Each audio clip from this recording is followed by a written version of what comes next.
412. 용서, 사랑, 원수의 태도에 따른 성경의 답. 형제 자매 여러분, 우리는 종종 용서하라, 사랑하라는 말씀을 듣습니다.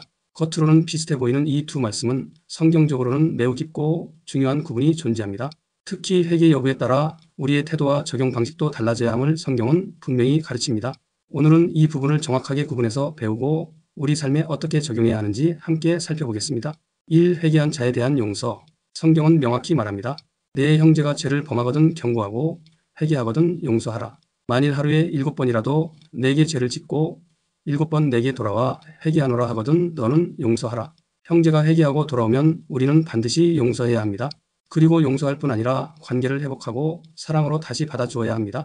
용서는 단순한 감정적인 용납이 아니라 실질적인 화해와 교제의 회복을 포함합니다.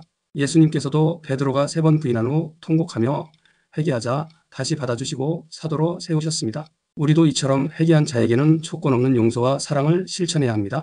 용서를 구하는데도 용서하지 않는 사람은 완악한 자이며 이런 자는 결코 구원받은 자는 아닐 것입니다. 자신은 모든 죄를 용서받고 자신에게 용서를 구하는 자에게 용서하지 않았기 때문에 구원 없습니다. 너희가 사람의 잘못을 용서하지 아니하면 아버지께서도 용서하지 않겠다고 하셨기 때문입니다. 이 회개하지 않고 죄를 반복하는 자에 대한 용서. 나에게 계속 고통을 가하는 자를 용서한다. 정말 어려운 일입니다. 그렇다면 상대가 회개하지 않고 계속 악행을 저지를 경우 어떻게 해야 할까요? 예수님은 이렇게 말씀하셨습니다. 원수를 사랑하라. 저주하는 자를 축복하라. 서서 기도할 때에 아무에게 혐의가 있거든 용서하라. 여기에서 강조되는 용서는 내면의 용서입니다. 상대가 회개하지 않더라도 우리는 내 마음속에서 미움과 원한, 복수심을 내려놓으란 뜻입니다. 용서해야 하는 이유는 내 마음에 쓴 뿌리가 자라지 않게 하기 위함입니다. 여기서 악을 계속 행하는 자와 관계를 반드시 회복하라는 명령은 아닙니다. 바울은 원수에 대해서는 할 수 있으면 화해하고 악으로 악을 갚지 말고 선으로 악을 이기라고 가르쳤습니다. 상대가 악행을 지속하고 있다면 사실상의 관계 회복은 어렵습니다. 다만 내가 상대를 불쌍히 여기는 마음을 품은 사실을 알면 회개할 가능성도 배제할 수 없습니다. 예수님도 바리새인들의 위선을 꾸짖으셨지만 개인적 복수는 하지 않으셨습니다. 십자가 위에서도 아버지여 저들을 용서하소서라고 기도하셨지요. 3원수까지 용서하라, 사랑하라. 회개하지 않고 계속하여 악행을 저지른다면 그는 원수일 것입니다.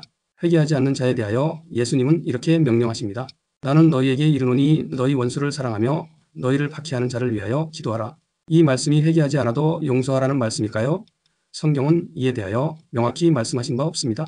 다만 이 말씀을 회개하지 않는 사람을 용서하라는 말로 해석하면 회개하면 용서하라 는 말씀과 충돌하는 내용으로 보입니다. 성경은 일관성을 가지고 있다는 사실에 근거하면 하나님은 회개하지 않고 계속 악행을 저지르는 사람을 용서하라는 말씀인지는 정확히 해석하긴 어렵습니다.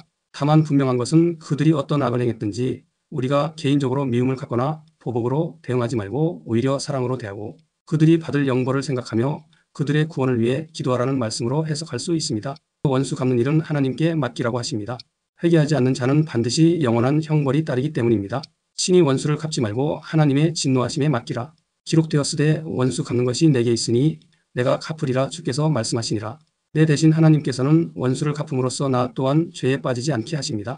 내가 원수를 갚지 않아도 하나님께서는 반드시 그에 합당한 공의를 행하십니다. 내가 원수를 갚으면 악순환이 계속됩니다. 나 또한 상대방처럼 하나님께 죄를 짓게 되고 그 죄를 회개하지 않으면 천국에 갈 수 없을 것입니다. 그것은 악에게 지는 것이며 사탄이 좋아하는 것입니다.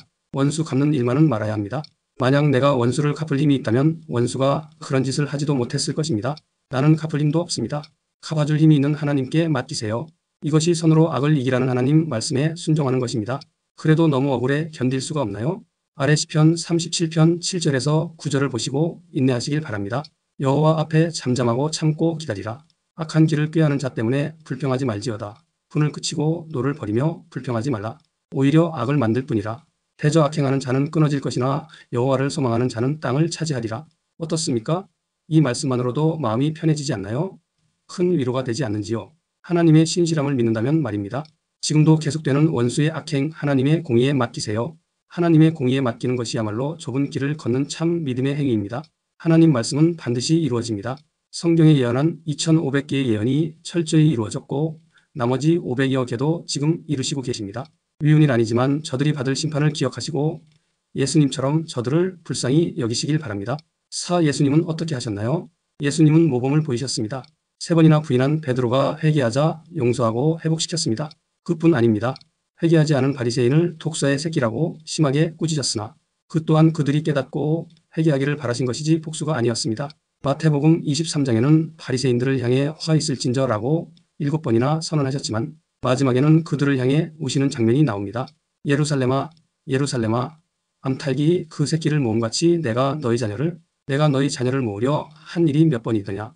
이처럼 예수님은 바리새인들을 포함하여 회개하지 않은 모든 유대인을 향해 우신 것입니다.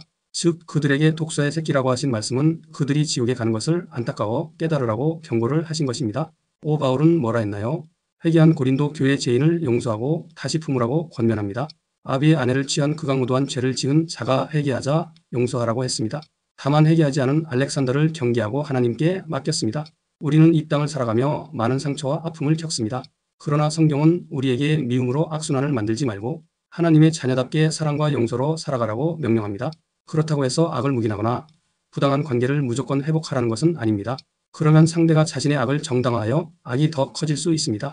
공의는 하나님께 맡기고 우리는 마음의 평강을 유지하며 선으로 악을 이기는 삶을 살아야 합니다.